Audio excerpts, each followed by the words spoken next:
Let's look under the hood at some early season Pacer stats, what some on-off numbers say about who is and isn't playing well, why the bench hasn't been as good as last season, and it's the NBA Cup. What's at stake for the Pacers tonight? Much to discuss on today's Locked On Pacers podcast.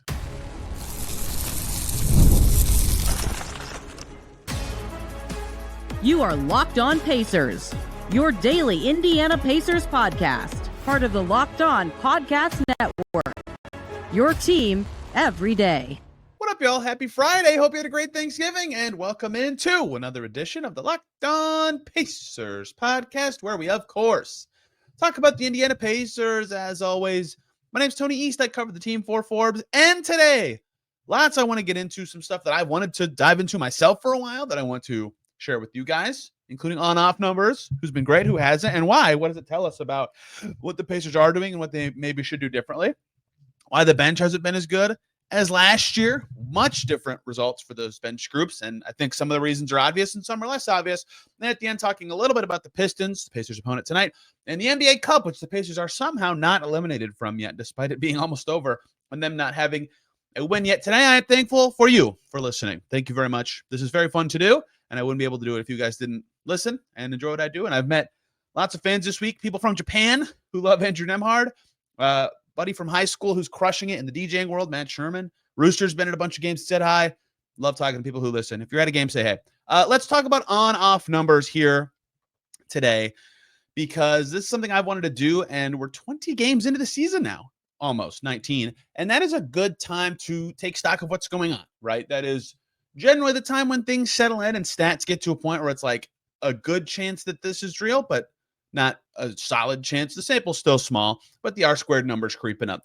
And the on-off numbers for the Pacers and all their players are crazy. So I wanted to dive into players who have played 10 or more games and played 10 or more minutes per game. Because, like, for example, Andrew Nemhard and Aaron Nesmith have played less than half the games. They've been too hurt, although, as you'd expect, both of them have been great. Both have positive net ratings on the floor and about +4 on-offs, right? Turns out, even in a season where people are like, hey, they're not doing that well, they've been very valuable. I also ruled out Enrique Freeman and Johnny Furphy from this. They play, but not enough. Furphy's on net rating is crazy good, +7, and his on-off is +10.5 almost, which is a little fluky given his small minutes. And Enrique Freeman's the opposite, terrible on and on-off for him. But I don't want to dive into those guys. What I want to really get into is the actual guys who have played and what it says about the team. And it would be a shock to no one that the highest on-off difference, so their net rating on the floor minus their net rating off the floor, belongs to Pascal Siakam, who to me has been the Pacers' best player this season by a fairly comfortable mark. I've said that many times, even going as far back as the episode where I made the All-Star case for him, that I still think is accurate. The Pacers' net rating with Siakam on the floor this season is +1.93. That's the highest of any player. And I would keep in mind, by the way, these numbers might seem small or bad because the Pacers are under 500. They haven't played well. That's why a lot of these numbers are going to sound bad, and their wins are close and their losses are huge, so their net rating numbers are bad. Siakam on, Pacers +1.93 points per 100, off -11.89. There's a lot of stuff at play here, and this is connected to other players on the Pacers, but he's been their best player, and that is a crazy on-off difference. Like, they can't play enough Pascal Siakam, and that's the difference. Their offense is 4.25 points per 100 possessions better when he's out there. Their defense is 9.5 points. How is this possible, right? And don't get me wrong, he's been excellent, but like, that is insane. Like, that is like, this is the best player on the planet levels. And so the real reason for this is twofold. This is the biggest takeaway from this whole exercise to me. One is that he's been amazing, right? He's been great. I'm not going to go through that again, but there's an episode titled Why Pascal Siakam's Been an All-Star or something like that. You can go through that. A lot of that still holds up. He's basically been exactly the same rock solid player. The other thing that's related to on-off numbers is the off part. And his backups have been bad. And that is the other part of this that has really popped up his numbers. Whoever is playing backup for this season, whether that's been Obi Toppin, Jarris Walker at times, whoever in smaller groups, they have been ineffective. And that has really hurt things too. The Pacers' worst on-off net rating is, guess what? Obi Toppin, because that's routinely Siakam's backup. Toppin's on-off is -15.5. The offense gets about 2.1 points worse per 100 when Toppin is on versus off, which is fine. The defense gets so much worse. 13.4 points worse, right? Toppin has not defended well ever. And this year they've kind of needed him to, toggling between 4 and 5, and it hasn't gone well. And so their off net rating with Toppin is plus 3.8, and this will bleed into our second segment talking about the bench, and on is minus 11.72. That is the biggest thing to me is Obi Toppin and Pascal Siakam's yin and yang this year has been massive, and they need to find a way to get Obi Toppin going in some ways. A lot of his numbers are down from last year in similar-ish minutes. Efficiency drops, rebounding drops, and it has never been the biggest story, and it kind of still isn't. He's healthy, mostly playing. It's not terrible, but like entering this week, he was like under 30% from deep, and his 2-point percentage is the same as last year, but he's taking fewer of them. His percentage of his shots and his rebounding's down, and it's just his defense has been worse. Like Obi Toppin has quietly not been very good this year, and the Pacers need him to be better, even though he still provides them something valuable in terms of like very few guys can play the Pacers style the way he does. He's had to play the 5 all year, which is not his natural position. Like it all makes sense why, but the on-offs that between those two players being so opposite really stood out to me. The second place to go to me is Tyrese Haliburton, who has certainly turned things around this week. No doubt. He's been exceptional. His on-off net rating is still the second worst on the team this year, minus 7.34. Now, this week has turned things around in that their offense is better with him out there. Plus 0.63. Their defense, 7.97 points per 100 worse with Haliburton out there. So their net rating with him on is still almost minus 4.5. His defense has been better to me, and this is still the case. To me, the biggest reason for obviously the biggest reason for his on-off is that he struggled mightily a lot of the season. This week being a needed turnaround for him. And once he does it against good teams or on the road, that can be more cemented. That's a huge part of this, but their offense still better. He still has that gravity, even when playing that poorly at times. The defense, even though it's gone better for him, hasn't been that great. And I think a big part of that is the starters, just in general, have defended worse than the bench because a lot of guys with negative defensive differentials, Haliburton, Turner, Mathurin, it's because they start. Even Quentin Jackson, who we'll get to in a second. I think that's a major thing for the Pacers is that their starting lineup, for as good as it's supposed to be, hasn't defended well. They've also been missing Aaron Nesmith and Andrew Nembhard. So that's kind of impacted the on-offs, but Haliburton being the second worst is certainly telling given what the Pacers need him to be. And TJ McConnell, usually the backup for Haliburton, although they do overlap quite a bit, is plus 0.48 with his on-off numbers. So a lot of what the on-off is telling us is fairly obvious, that like the guys who have been good off the bench, their starter typically doesn't do as well. And Siakam, despite being awesome, his reserve hasn't been as well. A couple other guys stand out to me, right? One is Quentin Jackson. His on-off difference is the second highest on the Pacers this season. And some of that's that he has played at a time where they've turned it around this week at home with good players. Some of that's that he's legitimately played well. They're plus 4.5 difference swing for him this season so far, plus 4.6 on offense, minus 0.03 on defense. One of only 2 players on the Pacers who fit the criteria for this research today that has a positive on-court net rating. It's Quentin Jackson and Siakam. And I don't know what Quentin Jackson's future is going to be for the rest of the season when this team is healthier, but as being like a Nembhard light kind of guy, second ball handler who can kind of shoot and is tasked with tough defensive assignments, he's tried his best in all those things and has done totally fine in some games. They put him on Lillard and we're like, yep, okay, we're happy with this, right? Like, helpful player, not as good as Andrew Nembhard at pretty much anything, but has been good and really plugged into that important role. And no one else can really fill it, especially when Shepard and Nembhard and Nesmith are out. And because his ascent in minutes have come without those guys, it's allowed him to really thrive in that way. A couple other players that stand out, really middling stuff, like McConnell and Shepard are pretty much even in their numbers. Myles Turner, big offensive boost, defensive drop. That kind of goes back to the starters. To me, that makes sense, especially because they have no backup center. That his kind of shakes out the way it does. 2 other guys that stand out, though, as if you ask me to predict what the numbers would be, one standout is Ben Mathurin. Not because it's not necessarily what I expect, but because I think his offensive impact this year has honestly gone a little underrated in terms of what it's looked like. He has a plus 3.96 impact on the offense per 100 possessions. Defense is certainly a negative, but that's been huge. Like the fact that he has been that big of a boost for them in a season where they've lost 2 starters has been huge. His scoring's been awesome, but keeping the ball moving, not turning it over as much, rebounding to give them chances. I think his offensive boost has been underrated to this team. That on-off difference on offense for Mathurin is almost identical to Pascal Siakam's this year. That's huge, and it does say a lot to me that the 2 guys who are asked to create a lot for the Pacers in slowed down environments had that biggest on-off, which says something about the way the Pacers have played this year. The other guy I want to get to is Jarace Walker. Oh, boy. Jarace Walker, minus 5.87 on-off. Not surprised that it's negative. He hasn't played great since that game. He was awesome against Orlando. Defensive difference, Jarris Walker, plus 4.49. I don't think he's been exceptional on defense this year. I think he's been better than last year. I think that he stays down more, and I think they can at least trust that he'll do okay on defense every night now. Last year, he was a better offensive player than defensive player. This year, that's flipped.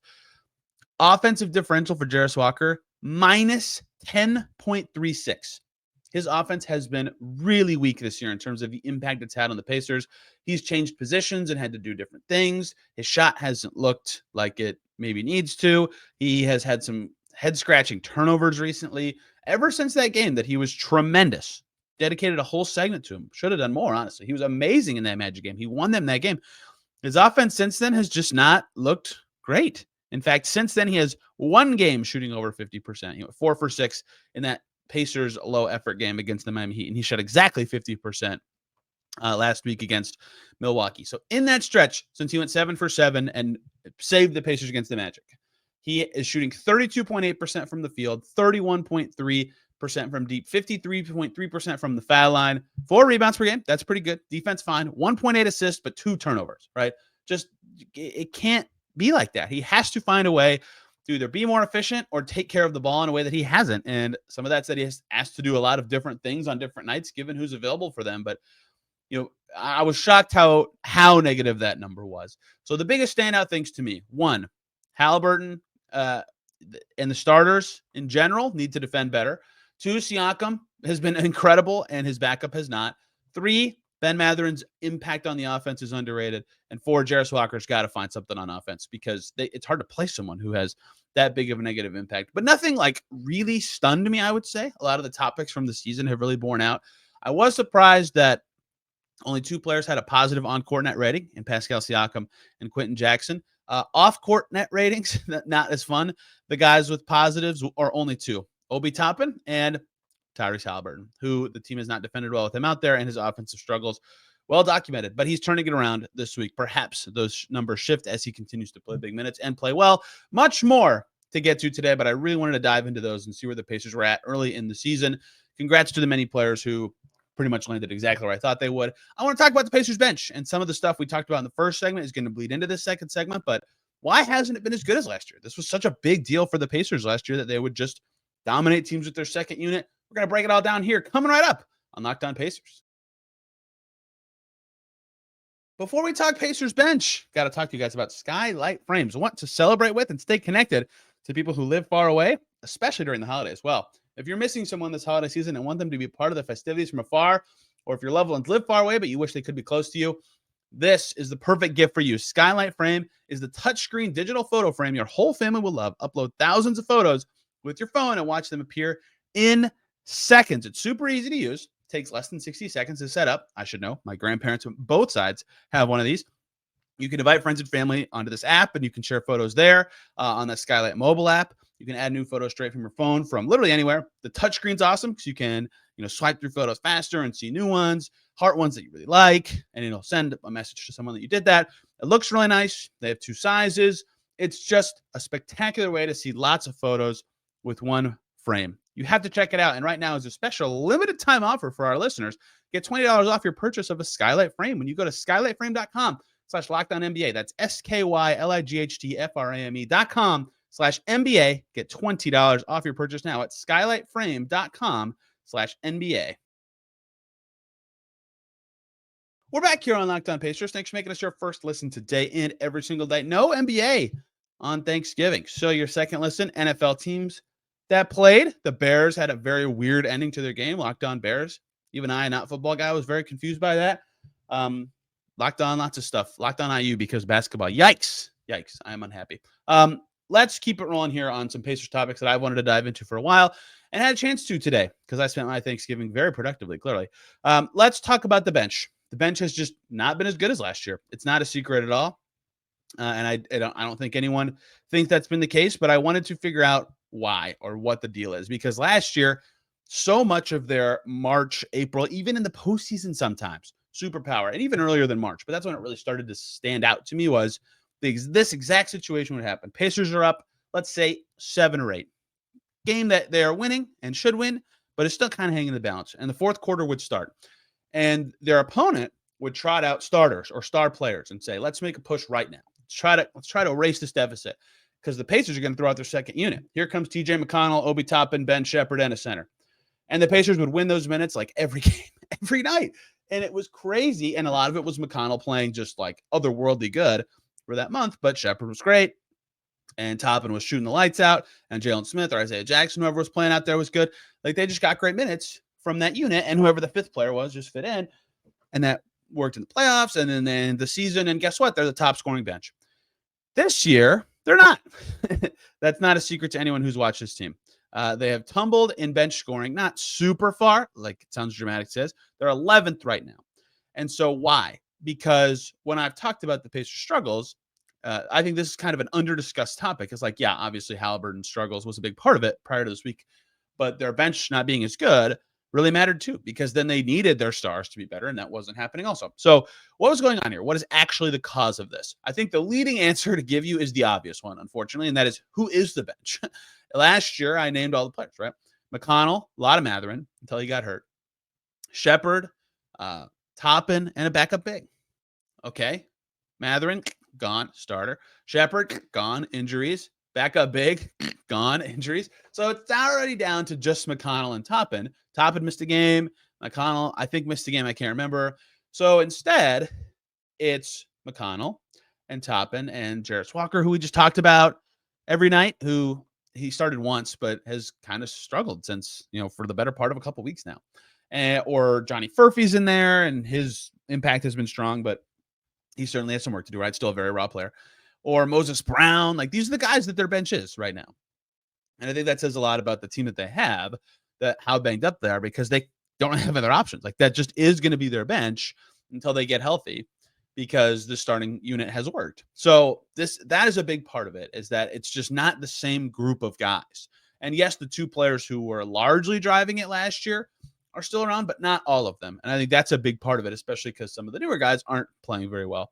Some of this is numerically TJ McConnell and Obi Toppin being slightly down statistically from last year. Although I typed that in my notes at first, and then when I really dove in, McConnell's pretty similar to last year. Scoring's down 0.05. Rebounds are the same. His steals are up. His blocks are up. His turnovers are about the same. His fouls are down. He's shooting almost exactly the same percentage on twos. Obviously, the threes haven't fallen, but like in general, pretty similar McConnell season. But his assists are way down. But I've been watching the Pacers, and let me tell you, it's not because he's not passing. It's because his teammates aren't making the shots. And I could go through Obi Toppin's percentages, but that also is Jarris Walker's percentages and whoever the two guard is with that group's percentages, and the fact that their 5 was not a 5 for a while. Like, it just was different. And you can even look that they lead the league in field goal percentages of bench, which we'll get to in a second, but they're way down at 3-point percentage compared to last year, right? And I think that's a part of this too. They're not shooting as well as a bench group. They're not creating the same value of threes. So McConnell actually, despite me immediately wanting to say, his numbers are down, they're not. They're really, really similar. And if you go per minute, it looks even more similar, except for the assists. And it's not, again, if you've watched the Pacers, it's not that he's not throwing passes. It's that the ones he's throwing either aren't leading to an assist because the shot isn't going in, or because the ball keeps kind of moving and gets to someone else. Toppin's numbers are down. 1 less point per game, 0.8 less rebounds per game. And this is he is playing fewer minutes. I should probably just go per minute instead, but still scoring down, rebounding down, a whole rebound per 36. His assists slightly up. That's great. Blocks down, steals down, and shooting 8% worse from 3, very similar from 2.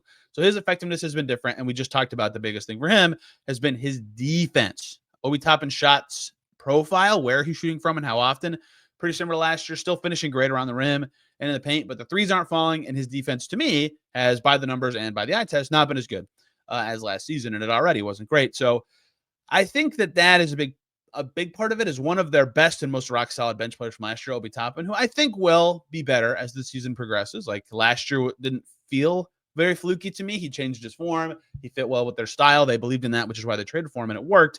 Maybe 40% is an unreasonably high number for him to settle in at, but this poorly, I think for him, it's, if he settles in at 36 and just a tick better defense would go a long way. But no Shepherd and no center and no Mathurin, I think, are the biggest reasons for the Pacers bench struggles compared to last year. There's actually a lot of other stuff, though, that's interesting, because like I said, they're first in the league in field goal percentage off the bench. They're the only team shooting over 50%. with their reserves this season. The Cavs are second at 49.3. 3-point percentage, though, they're 10th, 35.1%. Every team above them is like 36 or better, and those teams are worse at twos. So what does this tell you? The Pacers are crushing inside the arc with their bench. Moses Brown can finish. McConnell can finish. Toppin has finished. Right, that is a big strength of theirs still. But the three-pointers are going down. The other part of their scoring numbers being down is that their actual minutes of bench players that they're relying on from last year has dropped. They're actually playing the 23rd most bench minutes per game this year. Turns out that when it's the worst players that you don't trust as much, it's harder to play them as often. So Toppin is, to me, probably the biggest shift from last year's bench just because he's one of the only few holdovers playing much differently. But I think the biggest reason for the Pacers' drop in bench effectiveness is injuries by far. They've just changed the rotation so much. Who the bench is, who else is with them, how that looks every night is different. And the underrated part of it is, well, if a lot of the numbers on offense say they're shooting okay, they're making a lot of their shots. McConnell's been about the same. Yeah, they've been hurt, but some of these guys have been fine. Their defense has stunk. Their defense has really stunk. Go back to the on-off numbers. Some of the guys not doing well or just kind of stabilizing. This is not a shocker that the Pacers aren't defending well, but they just haven't played as good of defenses last year. Last year, their second unit, despite being super good at scoring, was 8th in plus minus as a bench. That's great. That's really helpful. This year, down in scoring, and they're 20th in plus minus. So their defense has been worse also.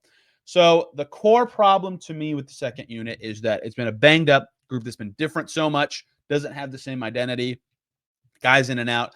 And some of the newer guys aren't propping up what McConnell plus whoever did last year. Two is that Obi Toppin, who was a beautiful fit with that group, played well with McConnell, is a great stylistic fit with the Pacers, hasn't shot well and has defended a little worse this year. And three is that their defense in general as a bench group hasn't been as good for lots of reasons. So that could be helpful for them to get things going. Like they've had multiple games this year where I think Haliburton was good enough and they lost because their bench didn't give them anything. In Orlando stands out as the most obvious one of that when they scored 90, but there's been more than just that. So those are two research projects I really wanted to get into, just to know a little bit more myself so that these things, I'm sure they'll be brought up in future games, can be referenced. And now, speaking of future games, the Pistons, the Pacers' opponent tonight. What's going on with them? What's the keys to the Pacers who've already beaten this team, which actually a better one than people give it credit for now that the season is gone? And what does it mean for the Cup, baby? The NBA Cup. It's all coming to close out today's Locked On Pacers. Before we get to any of that, though, I need to tell you guys about the great folks over at FanDuel. Get ready to tackle the NFL action and NBA hoops with FanDuel. They are America's #1 sportsbook because right now, new customers can bet $5 and get $150 in bonus bets if you win. How about that? You hop on over to the FanDuel Sportsbook app, and they'll give you everything you need to place live bets on the NFL and NBA, all right there in one place. So when you get that hunch, it's the middle of the game. Happens to everybody. You can check out the latest stats from the action. You can view live play-by-play to see what's going on. And you can see so much more on the exact same page where you place your bets so you can be as informed as possible when you act on your hunches. So just visit FanDuel.com to join today. You'll get started with $150 in bonus bets if you win your first $5 bet. That is on FanDuel.com. Never waste a hunch and make every moment more with FanDuel, an official sportsbook partner of the NFL. Back here on Locked On Pacers. Thanks for making us your first listen today and every single day. Hope everybody had a good Thanksgiving, including Kuka Hill, who's the host of Locked On Pistons. Make that your second listen today. Hear the latest on the Pacers' opponent, who's lost 4 of 5. But Cade Cunningham has missed the last 3 games for the Pistons. You can throw out the results when that's the case. He is so much of what makes their offense hum. So 2 things I want to get to here. You've already seen the Pistons play within the last 20 games, so I don't want to go too long on them, but one game, their first game, is hard to get the real identity from. Now we have real time to really talk about what they are, what they have been, and what they could be. And then I want to, you guessed it, talk about the NBA Cup. I'm one of the few people who is just in love with NBA Cup scenarios. So let's start with the Detroit Pistons. Better team than last year by far, 8-12. I would love to know on the calendar when they got their 8th win last season. I mean, they had 2 when New Year's came. So much better than last year. Having vets helps. Not having as many players just stinking it up helps. Cade's been awesome when he plays, but other guys have given him good minutes. Jaden Ivey's been good. He hit a game winner recently. Malik Beasley has been great from 3 on a bunch of attempts. He's averaging 15 points a game. Tim Hardaway Jr. always hot and cold, but has been good this year. Isaiah Stewart's given him good defense. Ron Holland is fun, even though he's pretty inefficient. So just lots of interesting things going on with Detroit. The standout thing to me from watching them is they're sort of like Houston. Way worse, to be clear. But the way they want to win and the way their statistical profile suggests they have won is that they win the possession battle. The Pistons take the 16th most threes and make the 19th best percent of them. So like medium shooting team. They take the 16th most twos and they make the 17th best percentage of them. So they're like very middle of the pack in twos. They very rarely get to the line, and they're bad at making free throws. So their offense isn't awesome, right? They don't have a bread and butter from an efficiency like per shot, per attempt, 24th in Basketball Reference's estimated offensive rating. And their offensive four factors aren't great there. Where they make their hay is offensive rebounds. 11th in the league, 9th offensive rebound rate in the league. And they're turning other teams over a good amount too. So they get chances. And that is what really helps them. And that's exactly what I talked about on this podcast with Houston. You know, they want to win the glass. They want to hope to win the turnover battle, but they throw it away way too much themselves. And then on defense, they do a pretty good job of limiting teams' general effectiveness, but the Pistons themselves turn it over so much that they are playing in transition a lot. So that's kind of the style there. And, you know, offensive rebounds, turnovers will be a big swing to me tonight. For the Pacers, they played right into the Rockets' hands, and they lost that game. But the Pacers did already beat the Pistons. And the Pistons do want to move the ball out. They are a pretty good passing team, but they don't protect the rim at all. Jalen Duren, not a good defender at the basket this season, despite his offensive strengths, and is a good rebounder. So Pacers need to attack, take advantage of that because Duren's going to do good things on offense. So similar to Houston, like I've already said, hit the glass, keep up in that way if the Pacers can. They need to attack the rim, and they need to take care of the ball, and they'll have a chance. You know how I know that? One, because I watch more Pistons than I need to. But two, that's how the Pacers already beat the Pistons this season. The Pacers in Detroit this year, that win that Haliburton hit the what became dagger-ish game winner late to get it done. They shot 29% from three, but still made over 50% of their shots because the Pacers were rock solid, 33 for 52 on twos. That's over 60%. That's very good. The Pistons shot about the same percentage from three as the Pacers, but much worse inside the arc. That makes sense given how poor the Pistons' rim protection is. The Pistons barely won the turnover battle and the offensive rebound battle, but the Pacers made up for it at the foul line and by finishing so well at the rim. And so that's kind of what you've seen from the Pistons this year. They did win the possession battle. They took more shots and more free throws, but they weren't efficient enough inside the arc to make up for it. And so if the Pacers can even that possession battle, they should win the efficiency battle with the talent that they have. And I think that is going to be similar to the Houston game preview I did. If the Pacers take care of the ball or are good on the glass, or ideally both, obviously, then I think they'll look good. But if they can get to the rim, I think they can make up for a lot of that, like they did when they already beat the Detroit Pistons. Big game. It's the Cup. It's the NBA Cup. Pacers not eliminated yet. They have a chance to get back to where they did last year still. They need a lot of help. There's a very good chance they get eliminated Friday, regardless of their own result. So just to run through that very quickly. If you are dying to see the Pacers go to Vegas again, you want to see the following. First of all, the Pacers have to win. If they lose any games the rest of the way, so against Detroit or Toronto in their remaining two Cup games, they're done. They're out. The other things to note is that they have to finish second in the group. So they need to get a better point differential than Houston, and they need Detroit to lose Detroit's final game after the Pacers, in theory, beat them to the Bucks, and then catch up that point differential gap. If the Raptors beat the Heat, that would also help the Pacers quite a bit because then the head-to-head win over the Pistons would matter more. But either way, Pacers need point differential on their side. Now, what matters is to be the wild card team, you have to be second in your group and better than the rest of the second-place teams. So they could be better than the rest of the second-place teams in other groups, but if they're third in their own group, it doesn't matter. That's why they need help from not only Milwaukee beating Detroit, but in other groups, because if other second-place teams are better than them, it doesn't matter. So, for example, in Group C, they need help to get the second-place team to be 2-2. And specifically, they need the Atlanta Hawks to beat the Cavaliers. They need the Cavs to beat the Hawks on Friday. The Cavs beat the Hawks will have 2 losses, and the loser of the Bulls-Celtics game will have 2 losses in the group. And then they need the Wizards to beat the Cavs next Tuesday. That is probably where this all falls apart. That exact result has to happen. Cavs beat Hawks and Wizards beat Cavs. It's the only way the Pacers can still advance. So if the Hawks win tonight, the Pacers are out. But if that does, both of those things happen, the Pacers could be better than Group C's second place team. And Group A, there's 2 undefeated teams that both play tonight, the Magic and the Knicks. If both of them win, they play each other in the final game. The second place team in that group will have 1 loss. So tonight's scenarios for the Pacers: 1, they have to win. If they lose, they're obviously out. But if the Hawks beat the Cavs, the Pacers are out. If both the Magic and Knicks win, even if the Cavs do beat the Hawks, the Pacers are out.